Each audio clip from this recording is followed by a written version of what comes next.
Di bendang batas besar, di bawah langit pagi yang muram, Ali Kebal berdiri teguh memandang tanah kelahirannya. Walaupun kekalahan menimpa mereka, semangat perjuangan tidak pernah padam. Setiap luka dan peluh menjadi tanda keikhlasan dalam mempertahankan maruah bangsa dan tanah air.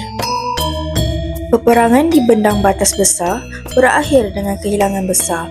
Tok Janggut gugur sebagai wira, namun semangatnya tetap hidup dalam hati mereka yang ikhlas berjuang.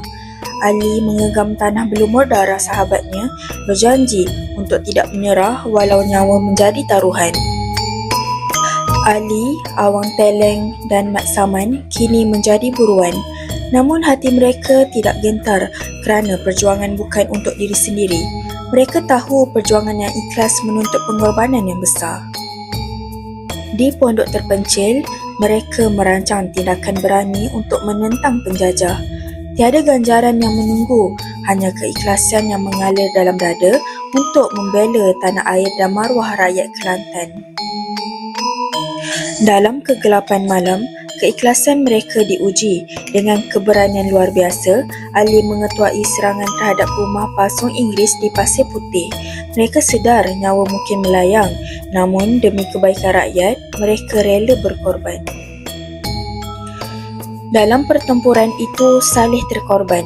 Ali menggenggam senjata dengan mata berkaca.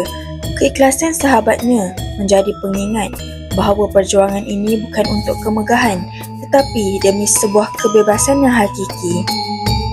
Tidak lama selepas itu, Ali dan sahabatnya merancang satu lagi misi berani, iaitu membakar kereta api Inggeris yang membawa senjata dari Singapura.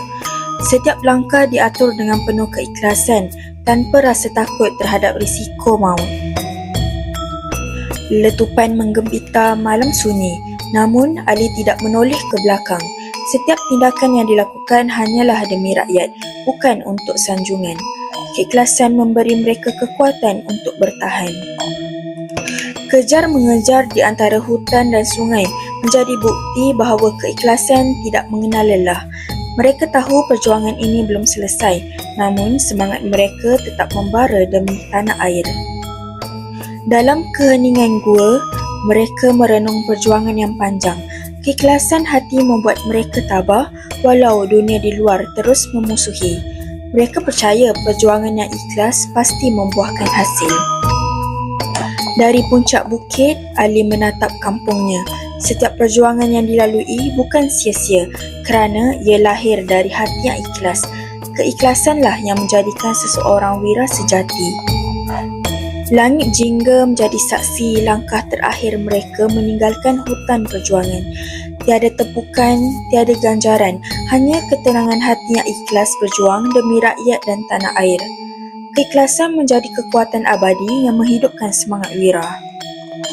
Kesimpulannya, Ali Kebal menunjukkan keikhlasan yang tinggi dalam perjuangannya menentang penjajah Inggeris. Beliau sanggup mempertaruhkan nyawa, menghadapi pelbagai risiko dan kehilangan rakasa perjuangan semata-mata demi keselamatan rakyat dan kebebasan tanah air. Ali tidak pernah mencari pujian atau ganjaran, sebaliknya bertindak dengan hati yang tulus dan niat yang murni. Keikhlasan inilah yang menguatkan keberanian dan ketabahannya, menjadikan Ali contoh pejuang sejati yang berjuang demi kebaikan orang lain.